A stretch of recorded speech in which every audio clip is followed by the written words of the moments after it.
ஆகாஷ்வாணி.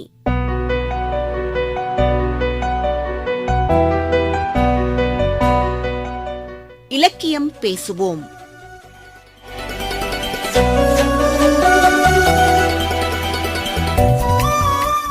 வணக்கம் நேயர்களே. இன்றைய இலக்கியம் பேசுவோம் நிகழ்ச்சியில் பங்கேற்று நம்முடன் தன் படைப்புகள் பற்றி பேச இருக்கிறார் எழுத்தாளர் லட்சுமி சிவகுமார் அவர்கள். வளமான வண்டல் மண் கொண்ட தஞ்சாவூரில் வசித்து வரும் இவர் வளமான கதைகளுக்கும் நாவலுக்கும் சொந்தக்காரர். தமிழ்நாடு அரசு போக்குவரத்து கழகத்தில் 10 ஆண்டுகள் நடத்துனராக பணியாற்றியுள்ளார். இப்படிக்கு கண்ணம்மா, நியமம், போர்ச்சுகீசியனின் விரல்கள், SMG 615F என்கிற செயற்கை உளவாளிக்கு தெரிந்த 7 காரணங்கள் ஆகிய 4 நாவல் நூல்கள், லங்கூர் சிறுகதை தொகுப்பு 1, வெளிவராமலும் போகக்கூடிய QWERTY கீபோர்டிலிருந்து கவிதை தொகுப்பு 1 என இதுவரை 6 நூல்களை எழுதியுள்ளார். முடிவிலி பதிப்பகம் ஒன்றும் நடத்தி வருகிறார். உலக சினிமா ஆர்வலர், அட்டை பட வடிவமைப்பாளர் என பன்முக திறமை உள்ளவர். நேயர்களாகிய உங்களது சார்பாகவும் வானொலி சார்பாகவும் ஐயாவுக்கு வணக்கத்தை தெரிவிச்சுக்கிறேன். ஐயா, எப்படி நீங்க வாசிப்பு உலகத்துக்குள்ள வந்தீங்க அப்படின்னு நாங்க தெரிஞ்சுக்கலாமா? கண்டிப்பா. ஹானஸ்டா சொல்லணும்னா அது ஒரு ஆக்சிடென்ட்னு சொல்லலாம். 2003 ஒரு ரோடு ஆக்சிடென்ட்ல எனக்கு ஸ்பைனல் கார்டு இன்ஜுரி. அந்த சிவியர் இன்ஜுரிக்கு அப்புறம் ஆஃப்டர் சர்ஜரி நான் வீட்டுக்குள்ளே முடங்குற மாதிரி சூழ்நிலை ஆயிடுச்சு. அங்கேருந்து தொடங்கினதான் என்னோட வாசிப்பும் எழுத்தும். ஐயா, இப்போ நீங்கள் வாசிப்பு எழுத்து ஒரு ஆக்சிடென்ட்டுக்கு அப்புறம் தான் தொடங்குனீங்க அப்படின்னு சொல்கிறீங்க. எல்லாரும் என்ன சொல்லுவாங்கன்னா, சிறுவர் மலர், வாரமலரில் வரக்கூடிய கதைகளை படிக்கிறது இல்லை துணுக்குகளை படிக்கிறது தான் ஆரம்பிச்சிருப்பாங்க. அந்த தொடக்க கால வாசிப்பு எப்படி இருந்ததுன்னு சொல்லுங்களேன். ஆரம்ப காலங்களில் அது மாதிரி வசிக்கிறது தான் உண்டு. ஆனால் அதுக்கப்புறம் கொஞ்சம் அந்த வேலையை அது சார்ந்து ஓட ஆரம்பிச்சதுனால அந்த வாசிப்பு தடைப்பட்டுச்சு. இந்த காலகட்டங்களில் தான் வாசிப்பு கொஞ்சம் தீவிரமானுச்சு. 2003க்கு அப்புறம் தான் தீவிரமானுச்சு. உங்களது கதைகள்லாம் எப்படி உருவாகுது, அப்புறம் இந்த கதையை எழுதலாம் அப்படின்னு நீங்க எந்த நேரத்துல முடிவு பண்றீங்க அப்படிங்கறத சொல்லலாமா? பெரும்பாலும் என்னோட கதைகளை என்னோட கனவுலேருந்து உருவாகிறதா தான் நான் பார்க்குறேன். ஏன்னா என்னோட கனவு தடைபட்டு நான் விழிக்கிறப்பெல்லாம் அப்போதைக்கு நான் கண்ட கனவை நான் குறிப்புகளாக எடுத்துக்கிறது பழக்கமாக வச்சிருந்து அதுலேருந்து தான் நான் எழுதுறேன். சில காட்சிகள், சில சித்திரங்கள் மூலமாக கூட என்னோட கதைகள் உருவாகுது. ஒரு கதையில பாத்தீங்கன்னா, அந்த நடத்துனர் ஓரம் கட்டப்படுறதோட அவரோட கனவுல அவர் ஒரு தேர்வு அறையில தேர்வு எழுதிட்டு இருப்பாரு. மற்ற பசங்கள்லாம் எழுதிட்டு இருப்பாங்க. இவர் எழுத முயற்சி பண்ணுவாரு. இவரால் எழுதவே முடியாது. பேர்க்கும், பேனா கையிலேருந்து கீழே விழும். இப்படி ஏதோ ஒரு அமானுஷ சக்தி தன்னை எழுத விடாம தடை பண்றதா அவர் நினைப்பாரு. இந்த நேரத்துல அந்த தேர்வாளர் நேரம் முடிஞ்சிருச்சுன்னு பேப்பரை இவர்கிட்ட கேட்கிறப்ப அவர்கிட்ட இந்த பையன் கெஞ்சுவார், ஒரு 5 நிமிஷத்துல நான் எழுதிட்டு கொடுத்துட்றேன் அப்படின்ட்டு. ஆனா அதுக்கு சம்மதிக்க முடியாதுன்ட்டு அவர் பேப்பரை வாங்கினதுக்கு அப்புறம் திருக்கிட்டு ஒரு முழிச்சிடுவாரு. இந்த முழிச்சிடுறாருல அவர் தான் நான். இதை நான் கதையா எழுதி பார்க்கணும்னு முடிவு பண்ணி அதுதான் ஃப்ராய்டுடன் விவாதம்னு ஒரு கதையா நான் எழுதினேன். அந்த ஃப்ராய்டுடன் ஒரு விவாதம், அது மட்டும் இல்லாம உங்களுடைய அந்த லங்கூர் சிறுகதை தொகுப்புல வரக்கூடிய அந்த தலைப்புகள்லாம் இருக்கு இல்லைங்க, அதாவது நீர்ம நிலையில் இருப்பவன், பாவ குறியீடு, முகாம் ஓவியங்கள், முக்கியமா பிடிப்புங்கிற அந்த சிறுகதை இருக்குல்ல, அப்பா இந்த மாதிரி தலைப்புகள்லாம் ரொம்ப வித்தியாசமா இருக்கு. அது முக்கியமா நீர்ம நிலையில் இருப்பவன் எப்படிங்க இப்படி ஒவ்வொரு கதைக்கு தலைப்புகள் வித்தியாசமா இருக்கு, அது சொல்லுங்களேன். என்னை பொறுத்தளவுக்கு ஒரு கதை எழுதுறது காட்டியும் அந்த கதைக்கான தலைப்பு வைக்கிறது தான் பெரிய சவாலா இருந்திருக்கு எனக்கு.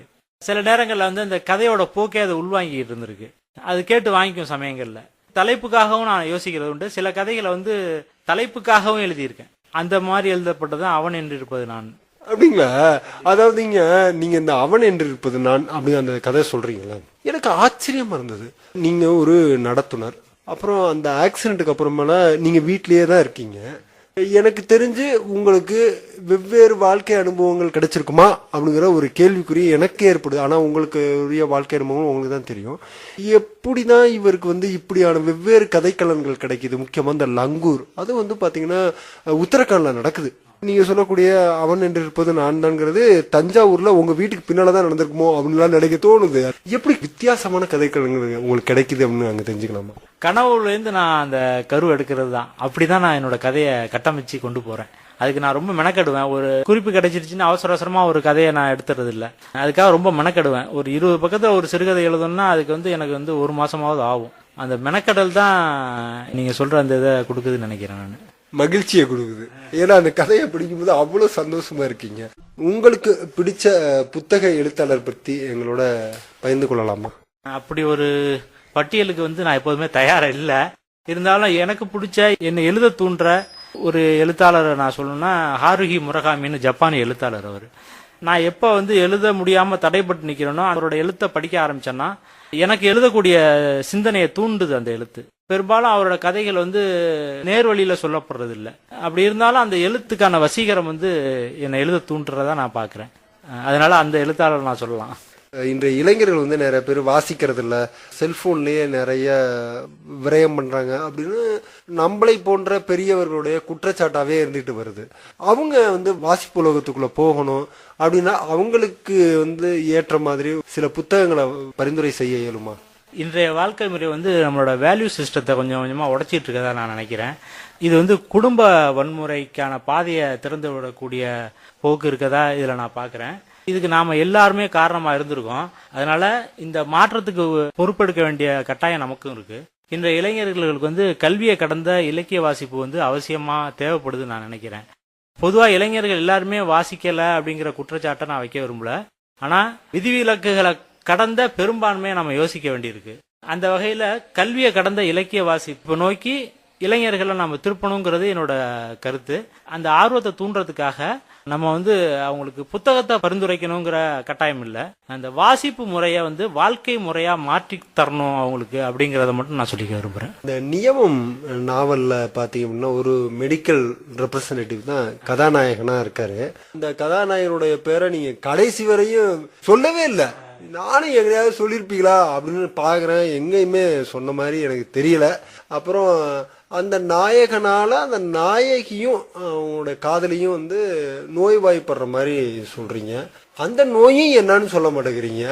இப்படி கடைசி வரையும் ட்விஸ்டோட நீங்களா படிச்சு புரிஞ்சுக்கங்கப்பா, இதெல்லாம் நான் ஏப்பா சொல்லணும் அப்படிங்கிற மாதிரி கதையை நகர்த்திக்கிட்டு போயிட்டே இருக்கீங்க. அப்புறம் இன்னைக்கு நடக்கக்கூடிய ஒரு சில சமூக குற்றங்களையும் அது ரொம்ப ஆழமாகவும் பேசுது. இந்த நாவலை பத்தி சொல்ல முடியுமா? எப்படி உருவானுச்சு? இதுதான் உங்களுடைய எழுத்து ஸ்டைலா? நாவல்ல குமாருங்கிற பாத்திரம் ஒண்ணு வரும். அந்த பாத்திரம் அடிக்கடி என்ன சொல்லணும்னா வேற எப்படி பிழைக்கிறதா அப்படிங்கிற வார்த்தையை சொல்லிக்கிட்டே இருக்கும். உண்மையில இந்த வார்த்தைக்கு பின்னால் தான் இந்த சமூகத்தோட அத்தனை குற்றங்களும் நிகழ்றதா நான் பாக்குறேன். இந்த நாவல் உருவாகிறதுக்கு அது கூட ஒரு காரணமா இருக்கலாம். மேலும் என்னோட எழுத்து ஸ்டைல் குறித்து கேட்டீங்க. இது என்னோட எழுத்து ஸ்டைலுங்கிற உரிமை கொண்டாட முடியாது. ஆனா இது ஒரு புது மாதிரியான கதை சொல்லல் முறைன்னு மொழிபெயர்ப்பாளர் சா தேவதாஸ் குறிப்பிட்டாரு. அது ரொம்ப மகிழ்ச்சியா இருந்துச்சு. நியமம் நாவல்ல கதாநாயகன் தான் கதை சொல்ற மாதிரி இருக்கு. நியம நாவல் வரக்கூடிய கதாநாயகனுக்கும் இது கனவுல தான் இந்த நாவல் நடக்கிற மாதிரி நீங்க கொண்டு போறீங்க. ஆனா ஒரு சிறைச்சாலைக்குள்ள நடக்கிறதெல்லாம் எப்படி மெடிக்கல் ரெப்ரசன்டேட்டிவா அவன் இங்கதான் இயங்குறான், அவன் தான் போய் ஜாமீன்ல எடுக்கிறான், எல்லாம் பண்றான். ஆனா ஒரு சிறைச்சாலைக்குள்ள நடக்கக்கூடிய கான்வர்சேஷனையும் தெரிஞ்சுக்கிட்டு எழுதுற மாதிரி எழுதிருக்கீங்க. அதெல்லாம் எப்படிங்க? அதாவது அவன் கனவுல அதை செய்யறான், அவனோட கனவுல அது நடக்குது, அதை தானே அவன் சொல்றான்.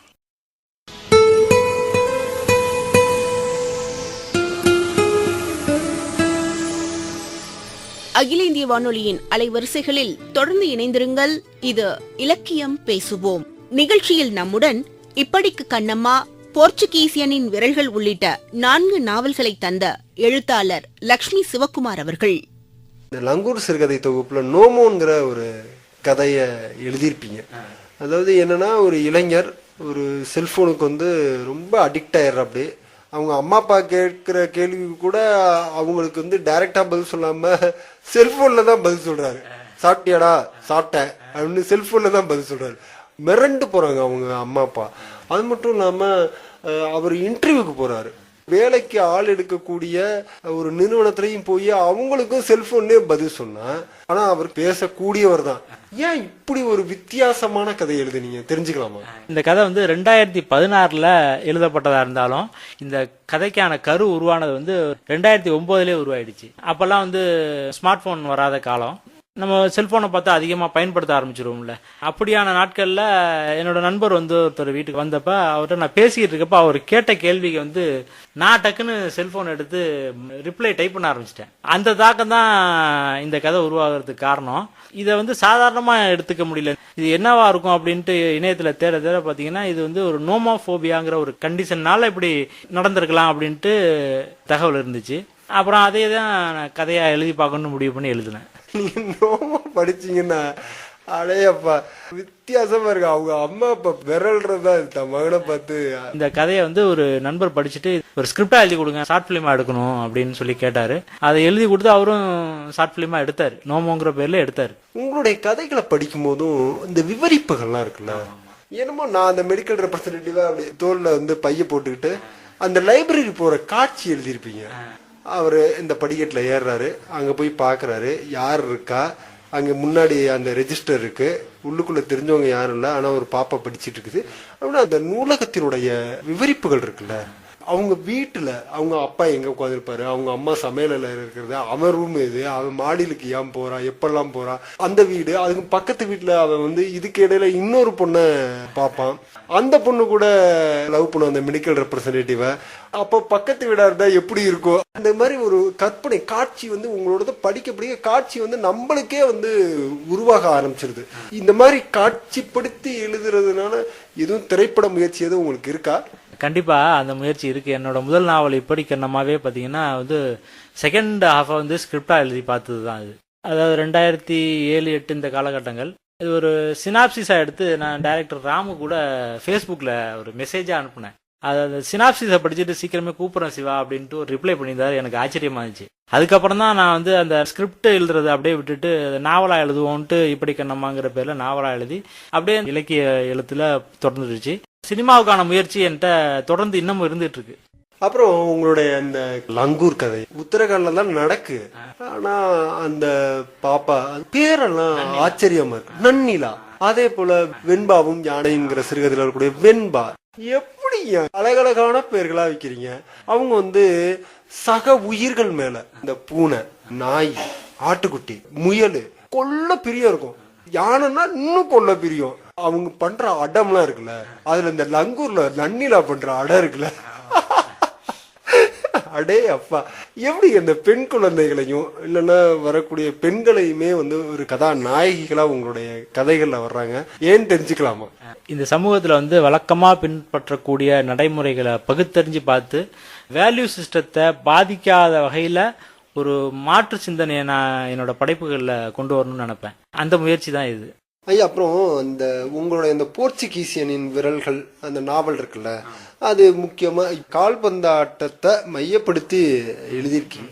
வெறித்தனமா இந்த கால்பந்து போட்டிய ரசிக்கக்கூடிய பிரேசில களமா எடுத்திருக்கீங்க. ஏன் அப்படிங்கிறது? விளையாட்டை மையப்படுத்தி ஒரு நாவல் எழுதணுங்கிறது எனக்கு ரொம்ப நாள் ஆசை. அதுக்கு வந்து விளையாட்டை வந்து உயிரா நேசிக்கிற ஒரு நாட்டில் நடக்கிற கதையாக தான் இதை எழுதணும்னு நினச்சேன். அந்த வகையில் நான் வந்து பிரேசிலை தான் தேர்ந்தெடுத்தேன். எழுத்தாளர் நாஞ்சில் நாடன் கூட இந்த நாவலை படிச்சுட்டு ஒரு வாட்டி என்கிட்ட பேசினப்ப சொன்னார், நீங்கள் இந்த நாவலுக்கு வந்து எடுத்திருக்க அந்த எழுத்து நடை தான் இந்த நாவலோட வெற்றி காரணம் அப்படின்னு சொன்னார். அது ரொம்ப மகிழ்ச்சியா இருந்தது. நாஞ்சில் நாடன் ஐயாட்ட இருந்துன்னா பாராட்டு பெறுவது என்பது மிகப்பெரிய சிரமமான காரியம் தான். கூட்டு பாராட்டுறதுனா சிறப்பு. அதே போல லங்கூர் சிறுகதையில முருகவேல் வந்து உங்களுக்கு முன்னுரை கொடுத்திருந்தாரு. ரொம்ப ரசிக்கத்தகுந்த லெவல்ல அதையே நீங்க வந்து ஒரு சிறுகதை போல வாசிக்கலாமோ அப்படிங்கிற மாதிரி நல்ல அறிமுகம் கொடுத்திருந்தாரு. ஒரு புத்தகத்துக்குள்ள நுழையறதுக்கான ஒரு நல்ல திறவுகோலா அதை வந்து பார்க்கலாம். நல்லா எழுதியிருந்தாரு முருகவேல் ஐயா. முருகவேல் ஐயா கூட உங்களுக்கு எப்படி தொடர்பு ஏற்பட்டது? எழுத்தாளர் முருகவேல் ஐயா வந்து ஃபேஸ்புக்கில் தான் பழக்கம். அவர் தஞ்சாவூர் வந்திருந்தப்போ ஒரு வாட்டி சந்திக்கிற வாய்ப்பு கிடைச்சிது. அப்போ என்னோட இப்படி கண்ணம்மாங்கிற நாவலை அவர்கிட்ட கொடுத்து வாசிக்க சொன்னேன். வாசிச்சுட்டு ரொம்ப ஃபீல் குட் நாவல் அப்படிங்கிற மாதிரி ஃபேஸ்புக்கில் எழுதியிருந்தார். மேற்கொண்டு என்ன எழுதிட்டு இருக்கீங்க அப்படின்னு கேட்குறப்ப நான் என்னோட லங்கூர் தொகுப்பை எழுதி முடிக்கிற நேரம் அது. இது எழுதிக்கிட்டு இருக்கேன் அப்படின்னு சொன்னோன்னே சரி அதை அனுப்புங்க நான் படிக்கிறேன்னு சொல்லி படித்து பார்த்தாரு. அப்படியே எங்களோட நட்பு தொடர்ந்துகிட்டு இருக்கு இன்னமும். அகில இந்திய வானொலியின் அலைவரிசைகளில் லங்கூர் சிறுகதை தொகுப்பின் ஆசிரியர் லக்ஷ்மி சிவகுமார் அவர்களுடன் தொடர்ந்து இலக்கியம் பேசுவோம். SMG 615F என்கிற செயற்கை உளவாளிக்கு, அவரும் இயற்கை உளவாளி இல்ல போல, செயற்கை உளவாளிக்கு தெரிந்த 7 காரணங்கள். பெயரே ரொம்ப வித்தியாசமா இருக்கு. இதுல வந்து ஒரு 3 குறுநாவல் வச்சிருக்கீங்க. குறுநாவல் தொகுப்பா தான் இருக்கு. இதுல ஒரு இளைஞன் சந்திக்கக்கூடிய 7 காரணங்களை பத்தியும் எழுதியிருக்கீங்க. ஒரு இடத்துல லீனியரா போறீங்க, ஒரு இடத்துல இங்கிட்டு சுத்தி அங்கிட்டு வர்றீங்க, நான் லீனியர், அப்படி விதவிதமா முயற்சி எடுத்திருக்கீங்களே. ஆனா இருந்தாலும் இந்த போக்கு வந்து தடை பண்ணல. நல்லா ஒரு சந்தோஷமா அதை வாசிக்கக்கூடிய அளவுக்கு இருக்கு. எப்படி இப்படி ஒரு கதை சொல்லக்கூடிய போக்கை எடுத்தா மக்கள் வரவேற்பாங்க அப்படிங்கிற ஒரு முயற்சி எடுத்தீங்க? ஒருவேளை எனக்கு இந்த சினிமா எழுத்துல ஆர்வம் இருக்கிறதுனால அப்படி நான் எடுத்திருக்கலாம். சாதாரணமா ஒரு கதையை சொல்லிட்டு போக கூடாதுன்னு நினைப்பேன். கதையோட கருவுல இருக்க தாக்கத்தை தாண்டி வாசகர்களுக்கு வாசிக்கிறதுக்கு வந்து கொஞ்சம் சுவாரஸ்யமா இருக்கணும் அப்படிங்கிற முயற்சிக்காக ரொம்ப மெனக்கெடுவேன். அப்படி முயற்சி பண்றதுதான் கொஞ்சம் டைம் எடுத்துக்குவேன்னு வச்சுக்கீங்களேன். அதனால இந்த முயற்சி கைகூடி வருது. ஐயா, நீங்க இந்த மாதிரி கதை, நாவல், அப்புறம் கவிதையும் விட்டு வைக்கல. வெளிவராமலும் போகக்கூடிய குவர்ட்டி கீபோர்டுல இருந்து அப்படின்னு ஒரு கவிதை தொகுப்பு வெளியிட்டு இருக்கீங்க. அதுல இருந்து ஒரு கவிதையை எங்களுக்கு சொல்லுங்க. அந்த பயணத்தை பத்தியும் கூடுதலா சொல்லுங்க. அந்த குவர்ட்டி கீபோர்டுங்கிறது வந்து ஒண்ணுல நம்ம வழக்கமா பயன்படுத்துற அந்த கீபோர்டோட லே அவுட் தான் இது. அது வந்து லட்டின் அமெரிக்கன் லே அவுட்னு வச்சுங்களேன். இந்த கவிதைகள்லாம் வந்து 2007 நான் எழுதப்பட்ட கவிதைகள் தான் இது. இது அவ்வப்போது நான் வந்து எழுதுறப்ப பாத்தீங்கன்னா இந்த கீபோர்ட்ல எழுதுறதுனால 2007 இந்த தலைப்பை வச்சுட்டேன். ஏன்னா இது கவிதையா வெளி வருமா என்னங்கிற சந்தேகம் எனக்கு அப்பையிலேருந்தே இருந்துகிட்டே இருந்துச்சு. அதான் பாருங்க, 2007 எழுதப்பட்ட கவிதை 2025 தான் வெளியா வந்திருக்கு. எனக்கு அப்பவே இது கவிதை தொகுப்பா வராதுங்கிற எண்ணம்லாம் இருந்துச்சு. அதனால 2007 இந்த பேரை வச்சுட்டேன், வெளிவராமலும் போகக்கூடிய குவர்ட்டி கீபோர்டில் இருந்துட்டு. அதுக்கான காலகட்டங்கள் இந்த 2025 தான் ஏற்படுத்தி கொடுத்ததுன்னு நினைக்கிறேன். அதனால அதே தலைப்பையே வச்சு கவிதை தொகுப்பு வெளியிட்டாச்சு. கொரோனா காலம் உங்களுக்கு எப்படி போனது? நீங்க எப்படி சமாளிச்சீங்க? ரொம்பவே சிரமமான காலகட்டம் தான் அது. அதை விவரிக்கவே முடியாதுன்னு வச்சுக்கீங்களேன். ரொம்ப கஷ்டமான காலகட்டங்கள். அடிப்படை தேவைகளுக்கு அடுத்தவங்களை எதிர்பார்த்து இருக்கிற சூழலா இருந்தாலும் அந்த நேரத்துல ரொம்ப சிரமமா இருந்துச்சு. அதாவது நம்ம ஒன்று கேட்டா வாங்கியாந்து கொடுக்கறதுக்கான ஆட்கள் வந்து அவங்க வருவாங்களா அப்படிங்கிற மாதிரியான சூழலாம் இருந்துச்சு. அது ரொம்ப சிரமமான காலகட்டம் தான். இன்னைக்கு கொரியர் சர்வீஸ்லாம் நிறைய வந்துருச்சு. உங்களுக்கு தேவையான புத்தகங்கள்லாம் எப்படி வரவழைச்சு படிச்சுக்கிறீங்க? மொழிபெயர்ப்புகள் நிறைய படிப்பேன். அந்த வகையில எனக்கு தேவையான புத்தகங்கள் வந்து எதிர் வெளியீட்டுல கிடைக்குது. அனுஷ் நண்பர் அவர் தான். அவர்கிட்ட நான் சொன்னேன்னா 2 நாள்ல அனுப்பி விட்டுவார் எனக்கு. கவிதையை சொல்லுங்க. வெளிவராமலும் போகக்கூடிய குவர்ட்டி கீபோர்டிலிருந்து. தன்னை வரைய சொல்லிவிட்டு எதிரில் இருந்த சாய் நாற்காலியில் அமர்ந்து கொண்டால் முனியம்மா. என் கையில் தூரிகை எல்லாம் கிடையாது, ஒரே ஒரு கிரேயன் குச்சி மட்டும்தான் இருந்தது. அடிக்கடி அவளை பார்ப்பதும் வரைவதுமாகவே இருந்து கொண்டிருந்தேன். உருவத்தின் ஒழுங்கு வேண்டி அசைவற்றிருக்கச் சொன்னதை ஆமோதித்தவளுக்கு சிரிப்பு மட்டும்தான் சதி செய்தது. எனக்கான நேரத்திற்கு ஒத்துழைத்தவளுக்கு நன்றியை சொல்லியதும் வேலை முடிந்ததென பெருமையுடன் புருவமேட்டை உயர்த்தினேன். விடுவிடவிட ஓடி வந்தவள் என் தலையை அணைத்து கொண்டபடி முத்தமிட்டாள். ஏனெனில் நான் வரைந்தது அப்போது அவள் தந்த முத்தத்தை தான். ஐயா, இப்ப நீங்க முழுக்க எழுத்து, வாசிப்பு அப்படிங்கறத தாண்டி உங்களுடைய பொழுதுபோக்கு என்ன? நான் கொஞ்சம் சினிமா நிறைய பார்ப்பேன். உலக சினிமாக்கள் கொஞ்சம் பார்க்கறது. இந்த செலியனோட உலக சினிமாக்கள்ங்கிறது விகடனில் தொடராக கொஞ்ச நாள் வந்துச்சு. அவர் நிறைய சினிமாக்களை அறிமுகப்படுத்தினார். அது அந்த காலகட்டங்களில் யூடியூப்ல கிடைக்கிறத வந்து ரொம்ப தேடி தேடி நிறைய பார்த்துருக்கேன். என்னோட ஹார்ட் டிஸ்க்ல அவர் பரிந்துரைத்த படங்கள் நிறைய வச்சிருக்கேன். இன்னமும் எனக்கு அது மாதிரி படம் பார்க்கணும்னு தோணுச்சுன்னா அது எடுத்து பார்த்துக்கிறது. சினிமா பார்க்கறது தான் முழு நேரம் பொழுதுபோக்கு. ஐயா, இப்ப அதை தாண்டி கால்பந்து ரொம்ப பிடிக்கும்னு நினைக்கிறேன். நீங்க அதனாலதான் வந்து போர்ச்சுகீசியனின் விரல்கள் அப்படின்னு ஒரு நாவல் கூட எழுதியிருக்கீங்க. உட்கார்ந்த இடத்துல விளையாடுற மாதிரி ஏதாவது விளையாட்டுகள் உங்களுக்கு பிடிக்குமா? நான் இப்போ எழுத்தில் இயங்குறதுனால அது மாதிரி இன்ட்ரெஸ்ட் நான் எடுத்துக்கல. செஸ் விளையாடணும்னு விருப்பம் இருக்கும், கேரம் போர்டு விளையாடணும்னு விருப்பம் இருக்கும். இருந்தாலும் கான்சன்ட்ரேஷன் மிஸ் ஆகி போயிடுமோன்ட்டு நான் அந்த எழுத்துக்குள்ளேயே இருக்க தான் நினைப்பேன். எனக்கு மற்ற வேலைகள் ஏதாச்சும் வந்தால் கூட கொஞ்சம் டிஸ்டர்ப் ஆகிற மாதிரியே ஃபீல் பண்ணுவேன். கிரிக்கெட் பார்க்கறது கூட ரொம்ப ஆர்வமாக பார்த்த காலகட்டங்கள் உண்டு. ஸ்கூலுக்கு லீவ் போட்டு வேலைக்கு லீவ் போட்டு இப்படி பார்த்த காலகட்டங்கள்லாம் உண்டு. இந்த எழுத்துன்னு வந்ததுக்கப்புறம் விளையாட்டை பார்க்குற வேலையை கூட விட்டுட்டேன். முழு நேரம் எழுத்து தான் அப்படிங்கிற மாதிரி முடிவு பண்ணி எழுதிட்டு இருக்கேன். அப்புறம் நாங்க கேள்விப்படுறோம் உங்களுக்கு வானொலி தான் துணையா இருக்குன்னு. வானொலி எந்த அளவுக்கு துணையா இருக்கு அப்படிங்கறத சொல்லணும். காலைல எழுந்திரிச்சோடனே முதல் வேலை அந்த சுவிட்சை ஆன் பண்ணி விடுறதுதான். அதுல என்ன ஓடுது என்னங்கிறதுல அது ஒரு கூட இருக்க மாதிரி ஒரு ஃபீல் இருக்கும். நிறைய பாடல்கள் போடுவாங்க. நம்ம கையில் இன்னைக்கு எந்த நேரத்தில் எந்த பாடல்கள்னாலும் கேட்கலாங்கிற மாதிரி டிவைசஸ்லாம் இருந்தாலும் அதுலேருந்து ஒளிபரப்பாகிற பாடல் வந்து திடீர்னு நம்ம யோசிக்காத ஒரு பாடல் வந்து ஒளிபரப்பாகும். அது நமக்கு ரொம்ப உற்சாகத்தை தரும். நம்ம சோர்வாக இருக்க நேரங்களில் கூட அது கொஞ்சம் நம்மளை உற்சாகப்படுத்திடும். அந்த வகையில் வானொலி வந்து நண்பன்னு கூட சொல்லலாம். ஐயா, இப்ப முடிவிலி பதிப்பகம்னு ஒரு பதிப்பகமும் வச்சிருக்கீங்க. முதல்ல வந்து உங்களுடைய நண்பரான சுதீர் செந்தில் ஐயாவே வந்து நிறைய பேர்த்துல சொல்லுவாரு, தெரிஞ்சே ஏன்டா கிணத்துக்குள்ள விழுகுற அப்படின்னு தான் சொல்லுவாரு நான் நினைக்கிறேன். ஏன்னா பதிப்பகம் வைக்கிறதுங்கிறது ரொம்ப பெரிய பிரச்சனைக்குரிய விஷயம்தான். எழுத்தாளராக கூட வாழ்ந்துடலாம் அப்படின்னு சொல்லுவாங்க. எப்படிங்க ஒரு பதிப்பகம் தொடங்குனீங்க? அதனுடைய அனுபவம் எப்படி இருக்குன்னு? அண்ணன் சுதீர் செந்தில் சொல்றது உண்மைதான். அந்த கிணத்துக்குள்ள நான் விழுந்தாலும் என்னோட புத்தகங்களை மட்டும் பதிப்பிக்கலாம் அப்படிங்கிற ஒரு முயற்சியில முதல் புத்தகத்தை நான் என்னோட ஒரு பதிப்பகம் பேர்ல நான் வெளியிட்டேன். அது கை காசு போட்டு நான் மற்ற புத்தகங்களை பதிப்பிக்கிற அளவுக்கு ரொம்ப எஸ்டாப்ளிஷ்டா இதை நான் நடத்தலை. என்னோட புத்தகத்தை வெளியிடறதுக்காக மட்டும்தான் இதை ஆரம்பித்தேன்.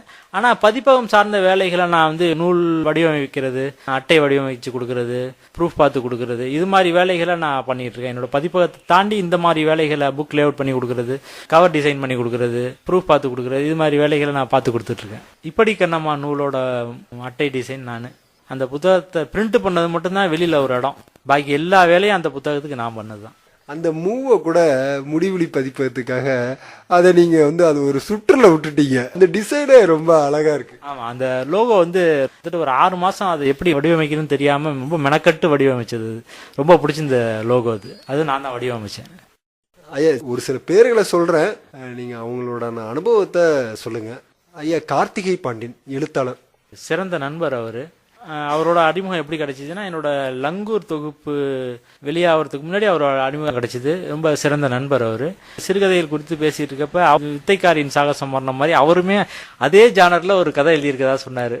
பதிப்பாளர் அனுஷ், சிறந்த நண்பர் அவரு. என்னை வழி நடத்தக்கூடியவர்னு கூட சொல்லலாம். அவரை புத்தகம் சார்ந்த வேலைகள் நிறைய பார்த்து கொடுத்துட்டு இருக்கேன்ல, அதுக்கு நிறைய உதவி செய்யறது அவர் தான். குறிப்பாக புத்தக வடிவமைப்பு குறித்து எந்த சந்தேகம் எந்த நேரத்தில் கேட்டாலும் சொல்லுவார். புத்தக அட்டைக்கான அந்த அளவுகளை கேட்டால் உடனே சொல்லுவார். நான் இன்னைக்கு புத்தக வேலை பார்த்து கொடுத்துக்கிட்டு இருக்கேன்னா அதுக்கு ரொம்ப உதவி பண்ணது அனுஷ் தான். கூட பிறந்த சகோதரன்னு கூட சொல்லலாம் அவர். ஐயா, எழுத்தாளர் பாவனன். ஐயா, பாவனனோட ரொம்ப பரிச்சயம் கிடையாது. ஒரு முறை வீட்டுக்கு வந்தார். அந்த சந்திப்பு மட்டும்தான். முதல் முறை கை குலுக்கிறப்பே அவரோட அன்பை புரிஞ்சிக்க முடியுது. நல்ல மனிதர் அவர். பதிப்பாளர், எழுத்தாளர், உயிரெழுத்து இதழின் ஆசிரியர் சுதீர் செந்தில். அண்ணனை வந்து எனக்கு எப்போ தெரியும்னா, இந்த வித்தைக்காரியின் சாகச மரணம் கதையை அனுப்பிட்டு வெயிட் பண்ணப்போ ஒரு 10-15 நாள்லேயே அந்த கதையை படிச்சுட்டு கூப்பிட்டாங்க. 3 மாதம் கழிச்சு போட முடியும், இப்போதைக்கு போட முடியாது அப்படின்னாங்க. அப்புறமா அடுத்த மாதமே போட்டாங்க. அந்த கதையை வந்து அண்ணனுக்கு ரொம்ப பிடிச்சிருந்துச்சு போல இருக்கு.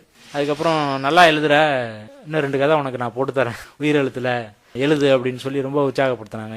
அந்த லங்கூர் சிறுகதை தொகுப்பு கூட உயிரெழுத்துல தான் வந்துச்சு. அந்த கதையும் டெடிகேஷன் பண்ணது வந்து மகேந்திரனுக்கும் சுதீர் செந்திலனுக்கும் தான் பண்ணியிருந்தேன். ஐயா, இப்ப என்ன எழுதிக்கிட்டு இருக்கீங்க அப்படின்னு நாங்க தெரிஞ்சுக்கலாமா? திரை எழுத்து தான், ஆனா அது கொஞ்சம் ரகசியமா இருக்கட்டும். சிறப்புங்க. உங்களுடைய எழுத்து பயணம் தொடர வானொலி சார்பாக வாழ்த்துக்கள்ங்க. மிக்க நன்றி.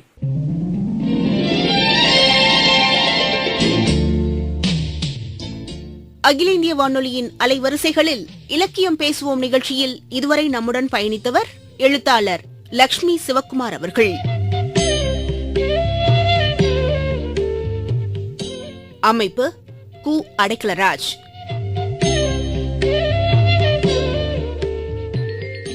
படைப்பு திருச்சிராப்பள்ளி வானொலி நிலையம்.